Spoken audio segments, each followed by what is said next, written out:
Hello. Welcome to Shymbulak resort Almaty. ये आज हमारा तीसरा दिन है। तो सच में काफी थक गया हूँ। बॉडी सही से रिस्पॉन्ड नहीं कर रही है। पर स्कीइंग का नशा ऐसा है, ये रुकने का मन ही नहीं करता। इनफैक्ट ये वीडियो भी मैं सच में आपको मोटिवेट करने के लिए रिकॉर्ड कर रहा हूँ। चलिए अब चलते हैं टीबा लिफ्ट की तरह। शिम्बोलिक रिजॉर्ट काफी सही है और वेदर भी परफेक्ट है।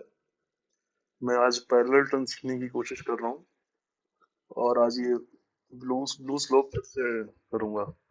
ये शायद मेरा तीसरा अटेम्प्ट है और ये ब्लू स्लोप की लंबाई शायद कुछ लगभग 500 मीटर के करीब होगी और 20 to 30 डिग्री का स्लोप हुआ।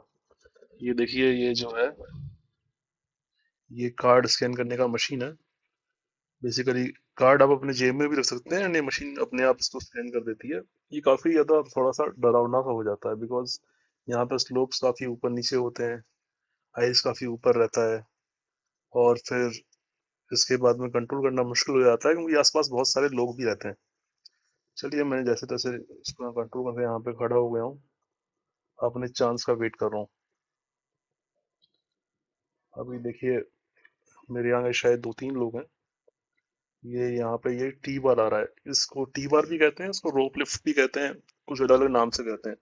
इसमें बेसिकली इसको अपने पैरों के बीच में फंसाना रहता है और ये मशीन से आपको खींचते हुए ऊपर ले जाता है। और इसमें देखिए, ये नॉर्मली जो मैंने अभी तक के टी बार देखे थे उसमें सिर्फ एक ही आदमी बैठता था, मतलब एक ही आदमी मतलब जाता था ऊपर, लेकिन इसमें it can carry actually 2 person, दो लोग इसमें साथ में जा सकते हैं।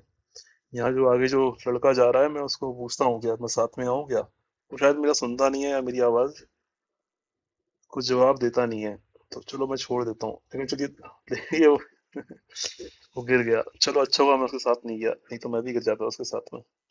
चलिए अब वो जाएगा। एक्चुअली यहाँ पे खड़े होने में भी बड़ी प्रॉब्लम होती है क्योंकि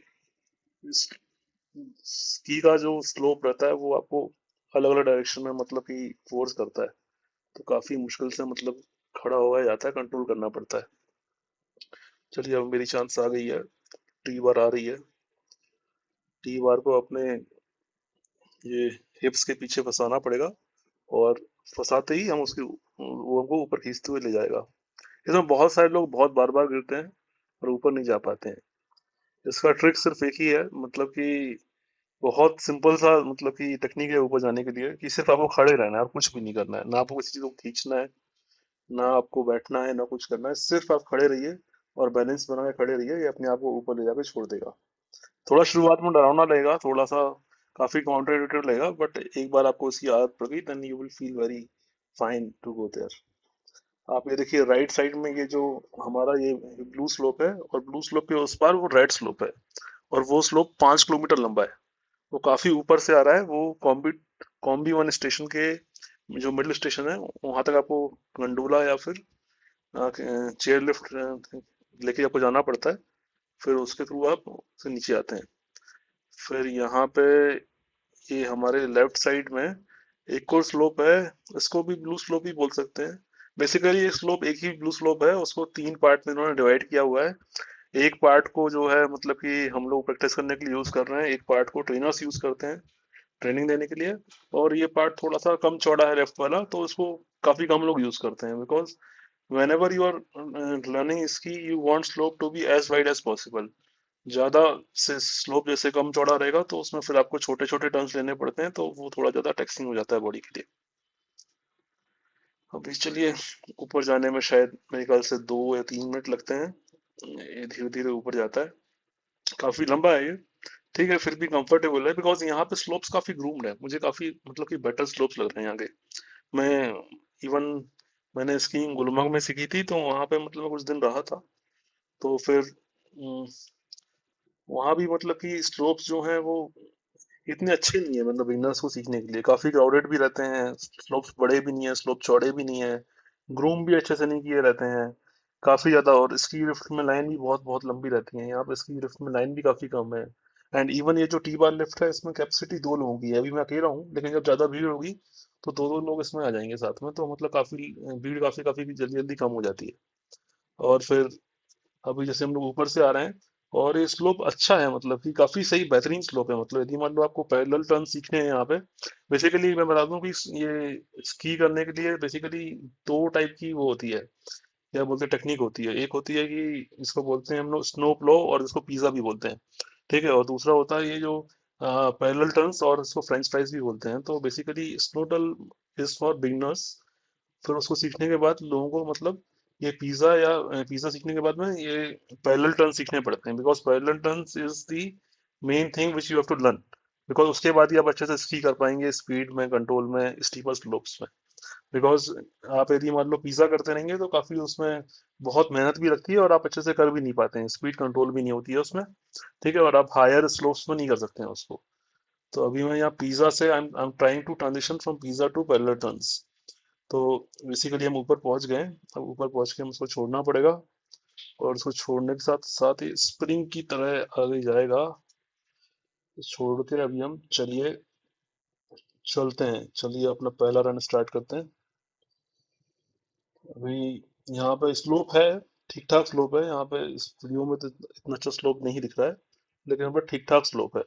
यदि मान लो मैं इसमें टर्न्स नहीं लूँ और सीधे मतलब कि इसकी, if I point my ski downward and go straight, then काफी स्पीड में मैं अनकंट्रोल स्पीड के साथ में नीचे मतलब गिरते हुए जाऊंगा, मतलब इसमें। तो then I will try zigzag, मतलब I will try to go left, most immediate left, then I will turn right, और मैं राइट टर्न करते हुए स्लोप के दूसरे एंड पे, और ऐसे ऐसे करते हुए जाऊंगा। अभी यहाँ पे मेरी थोड़ी सी इसकी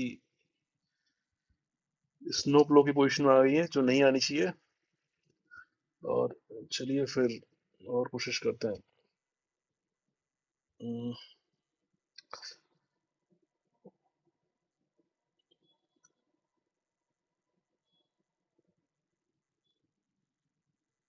मेरा राइट टर्न तो अभी स्नो प्लो से ही होता है, पिज्जा से ही होता है।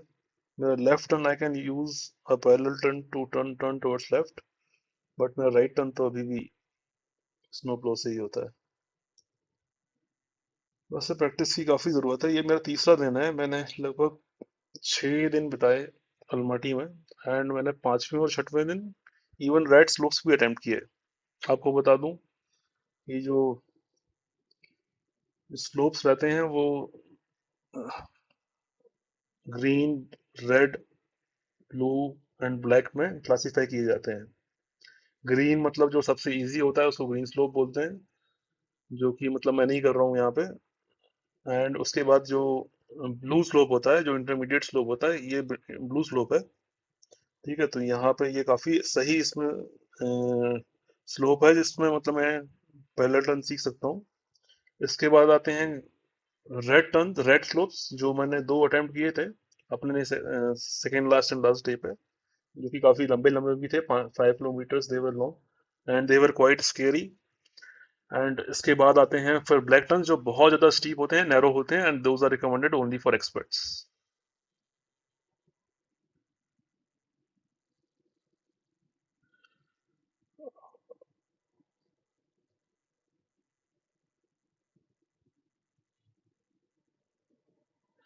एंड आई थिंक मतलब कि अच्छी सी करने के लिए थोड़ी फिटनेस भी जरूरी है, थोड़ा वेट भी कम होना चाहिए, क्योंकि बेसिक्स तो सभी को पता ही रहते हैं। ये सेंस पे प्रेशर रखना है, ठीक है, बॉडी फॉरवर्ड रखनी है, आउटर स्की पे ज्यादा वेट डालना है, टर्न्स करना है।